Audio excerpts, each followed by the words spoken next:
নমস্কাৰ এইমাত্ৰ আহি পৰিছে কেইবাটাও গুৰুত্বপূৰ্ণ খবৰ আজি হৈছে 23 জানুৱাৰী ৰবিবাৰ অসমৰ লগতে ভাৰতৰ বিভিন্ন প্ৰান্তৰ পৰা কেইবাটাও গুৰুত্বপূৰ্ণ খবৰ যুক্ত হোৱা হৈছে এনেকুৱা খবৰসমূহ নিতৌ চাবৰ কাৰণে চেনেলটো ছাবস্ক্ৰাইব কৰক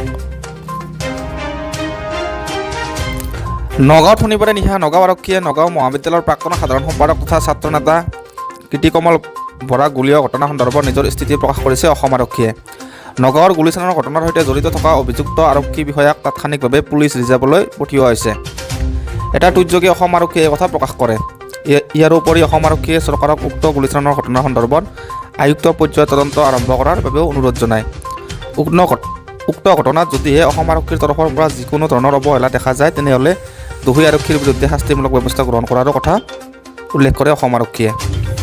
উল্লেখযোগ্য যে শুকুৰবাৰে নগাঁও মহাবিদ্যালয়ৰ প্ৰাক্তন সাধাৰণ সম্পাদক তথা ছাত্ৰ নেতা কীৰ্তিকমল বৰাই মাকৰ ঔষধ আনিবলৈ যোৱাৰ সময়ত আৰক্ষীৰ সৈতে হোৱা বাদ বিবাদৰ বাবে গুলী খাবলগীয়া হৈছিল আঘাতপ্ৰাপ্ত কীৰ্তিকমল বৰাক পৰৱৰ্তী সময়ত চিকিৎসাৰ বাবে গুৱাহাটী চিকিৎসা মহাবিদ্যালয় হস্পিটেলত ভৰ্তি কৰোৱা হয় বৰ্তমান GMCHত চিকিৎসাধীন আৰক্ষীৰ গুলীত গুৰুতৰভাৱে আহত কীৰ্তিকমল বৰা আৰক্ষীৰ গুলীত ভৰিৰ হাড় ভাঙিল কীৰ্তিকমল বৰাৰ লগতে মূৰত আৰু হাততো কিছু আঘাত পাইছে কীৰ্তিকমলে তেখেত কালি কীৰ্তিকমল বৰা 22 years তেখেত কালি GMC ৰাতি 12:30 বজাত আহি পাইছে তেখেতক আহোঁতে ইমিডিয়েটলি আমি as per protocol RAT test কৰিছিলোঁ তেখেত ৰেট পজিটিভ হৈছে আৰু সেইকাৰণে কোভিড পজিটিভ বুলি ষ্টেটাছ কোভিড পজিটিভ হয় উণ্ড যেতিয়া আমাৰ ডক্টৰে অৰ্থপেডিক ডক্টৰে চাইছে তেতিয়া এব্ৰেজন মূৰত অকণমান লেফ্ট চাইডে অকণমান এব্ৰেজনছ আছে তাৰপিছত হাততো লেফ্ট চাইডে হাতত অকণমান এব্ৰেজনছ আছে এটা গানশ্বট ইঞ্জুৰি আছে ৰাইট থাইত with entry wound and exit wound আৰু ফ্ৰেকচাৰ ফিমাৰ মেইন হাড়ডাল ৰাইট থাইৰ এই হাড়ডাল ভাঙিছে আমি ডক্টৰে চাওঁতে কৈছে type 3 compound fracture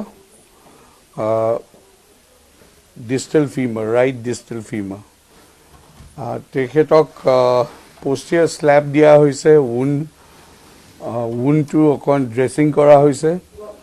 and has been shifted to the COVID ৱাৰ্ডত এতিয়া আছে and he is haemodynamically stable Future course of action will be taken by the orthopedic doctors at a later date. Pradyut বৰদলৈৰ মন্তব্য পুলিচৰ অটপালি এনেকৈ বাঢ়ি থাকিলে অসমৰ সমাজ জীৱনত ডাঙৰ ক্ষতি হ'ব এই কথাটো একে কথাত ক'বলৈ গ'লে অতি গৰিহণাযোগ্য হৈছে আৰু পুলিচৰ অটপালি যদি এনেকৈ বাঢ়ি থাকে তেতিয়াহ'লে আমাৰ সমাজ জীৱনত বৰ ডাঙৰ ক্ষতি হ'ব সতৰ্ক হোৱাটো খুব দৰকাৰ প্ৰশাসন হোম ডিপাৰ্টমেণ্ট পুলিচ বিভাগটো সতৰ্ক হোৱা দৰকাৰ তেওঁলোকে নগাঁৱৰ যিটো ঘটনা ঘটিলে নগাঁৱৰ ঘটনাটোত মই জনামতে যোৱাকালি ৰাতি মই যিটো গম পালোঁ কীৰ্তিকমল বৰা তেওঁ এজন ছাত্ৰ নেতা তেওঁৰ এটা প্ৰতিবাদী সদায় এটা সত্তা এটাও আছে আৰু তেওঁ অন্যায়ৰ প্ৰতিবাদ কৰে তেওঁৰ মাকৰ ঔষধ কিনিবৰ কাৰণে ঘৰৰ বাহিৰলৈ ৰাতি যেতিয়া আহিছে দেখিছে দুজন চিভিল ড্ৰেছত থকা পুলিচৰ তথাকথিত নাৰ্কটিক্স কণ্ট্ৰল কিবা এটা বিভাগৰ তেওঁলোকৰ বিষয়াসকলে বা পুলিচে দুজন ব্যক্তিক খুব মাৰপিট কৰি আছে তেওঁ গৈ পেলাই যেতিয়া সুধিলে যে এইটো কেলৈ মাৰপিট কৰিছে আৰু তেতিয়া ওলোটাই তেওঁক অন্যায়ভাৱে মাৰপিট কৰা হৈছে আৰু তেওঁৰ ভৰিত গুলিওৱা হৈছে অকল ভৰিত গুলিওৱাই নহয় তেওঁৰ ভৰিত যিডোখৰত গুলি মাৰিছে তাতে গছকি হেৰি কৰিছে আৰু তেওঁক ড্ৰাগছ কঢ়িওৱা মানুহ বুলি পৰিগণিত কৰিবৰ কাৰণে অভিযোগ মতে তেওঁৰ পকেটত কোনোবাই